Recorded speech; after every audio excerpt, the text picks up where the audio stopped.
Good morning, world. I went to bed at 9 and woke up at 6. And now I have the whole day ahead of me to read. So good. 6:30 and the sun's peeking through. 6:35 and she's starting to show off. 6:45. Birdies.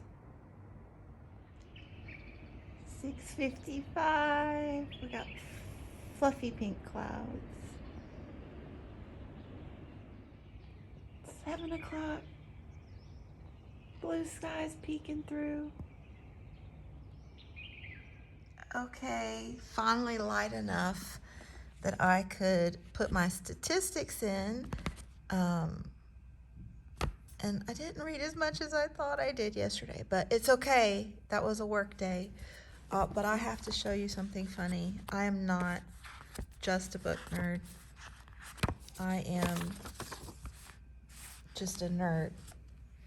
A plain old nerd all the way around, because not only do I know how to convert audiobook hours into physical book pages, but I also have to convert ebook pages into physical book pages so that my statistics are uniform. True story. Breakfast is ready. Journaling pushed to the side. Off to the gym.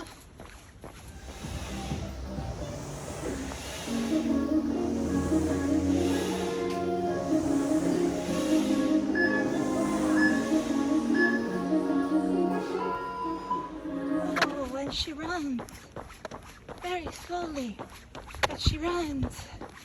And I know you're dying to see the alligator socks. Oh, you know what? I'm just now thinking, maybe these are not alligators, but like an inchworm or something. Huh? My mind is blown. I really did think it was an alligator. Oh well. Or a snake. Huh. Weird. Oh, it's a beautiful day in the neighborhood. A beautiful day in the neighborhood. Hello, still Doris, still with Aldi Books. Mid-month book bash. Day 2 is highly successful. I cooked breakfast this morning. Brett washed the dishes. Yes. I went to the gym and went running. Oh, go me. And I have three books to report on. So let's get right to it. The first one, yours truly, The Duke by Amelia Gray. This is the Regency romance, obviously. Look at that cover.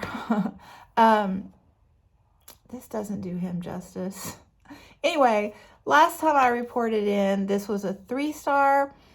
This morning I was giving it more generously a 3.5, but with the caveat 3.49 because I wouldn't round it up to a 4. I'm happy to report that this is entering the solid 3.5 star range and actually progressing to 3.75, and it might be a 4-star by the time we get to the end, and I only have 100 pages to go. So a lot of the stuff that was boring me, a lot of descriptions of Regency era ballrooms and dresses and gaming halls, slowing down the plot. There wasn't enough plot development, character development, but we're having that now. So we have these 3 children who are being taken care of by their aunt. And, you know, I already explained this. Aunt needs to marry, Duke needs to marry. And they do. And living apart, but now, you know, as these things happen, they have to live together, and they're getting to know each other. And what is refreshing about this one is, you know, we don't have all of those fever sex dreams because they're, you know, not together, if you know what I mean. They're actually getting to know each other and liking who they are as people. I mean, they're attracted to each other, but they're taking the time to get to know each other. And that's nice. It's really nice.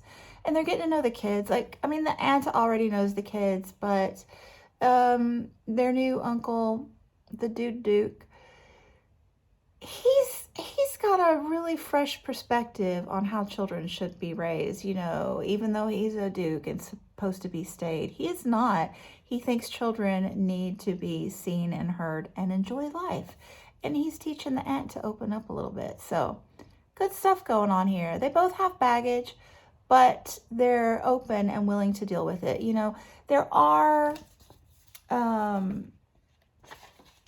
complications due to not understanding each other, but they're resolved quickly, so I don't mind it so much. It's getting better. It's getting a lot better. Then I picked up The Comfort of Crows by Margaret Rinkle. This is told in an essay collection, short vignettes though, about her observations of life in her backyard in Tennessee, and how that interweaves with global warming and aging and, you know, politics. And it is just gorgeous. Like, I thought this was a book that I would need to just listen to it just a little bit at a time and savor it, but it is just binge worthy. And I listened to an hour of it this morning and found myself like almost tearing up. It was just really that beautiful, truly. Oh, I'm gonna buy this for my next door neighbor back in Tennessee, and my scrapbooking bestie's son who is living in our house. I just think they both really enjoy it. It's a book that I want to put into more people's hands. It just really has a lovely life perspective. And I thought I was going to be missing out by the audiobook because literary works, I really love to read them physically, the printed word, but Margaret Rinkle reads this herself and it's just beautiful. I mean, I am going to buy myself a copy of the book and reread it, but oh God, it is so good. And then I listened to, I think, an hour and a half of Jane Goodall through a window. And I also wasn't loving this one as much as the first one I read, which was, I don't recall, but the first one I read is In the Shadow of Man, that's it. Was her original when she was young, and her original time with the chimpanzees and learning to be a scientist, because she wasn't formally trained. She was just a young woman on an adventure, loving animals and the great outdoors. And this one is 30 years later, looking back on her experiences, having a PhD, and it really is eye-opening about how Jane Goodall like revolutionized behavioral sciences, you know, in the animal world, and really, really enjoying her perspective and her thoughts and what she's learned, her knowledge is really good. So the first one is kind of a narrative in story form almost of how she developed and learned and the lives of the chimpanzees, you know, a narrative even. This one, looking back, is more how she learned things, how her perspective developed, and what she learned through these animals. So it's a different style of writing, but really, really good still. So I'm gonna go get my facial. Did I tell you that? Treating myself to a facial. And I'm gonna listen to another audiobook. So I'm really happy to report I listened to this in the gym and while running. This one I'm listening to on Audible, which I had suspended my account because Audible's a little expensive in my opinion. But I wanted to listen to the Amin Al-Sarafi, the pirate book, and Instabuy. Like, I needed gratification on that. So I got Audible back, and then of course I forgot to cancel it because of course I did. Of course, like 5 months later, still I forgot. And I need to use those 5 credits. But Audible, like, because it's your book and you've downloaded it, I can listen to this off Wi-Fi. So I was able to stop it and start it, and, you know, so that's really good to know. The books that I borrow from my library on audiobook and from Scribd, I have found that I can listen to them off of Wi-Fi, but if I stop them, then it's a problem. Like, I can't really listen to them again until I get back on Wi-Fi, if that makes sense. So anyway, I am going to listen to Red Sister by Mark Lawrence on the way to the facial, and hopefully during the facial itself, because I'm just going to be sitting there relaxing for like an hour or so. It's so good. It's so good.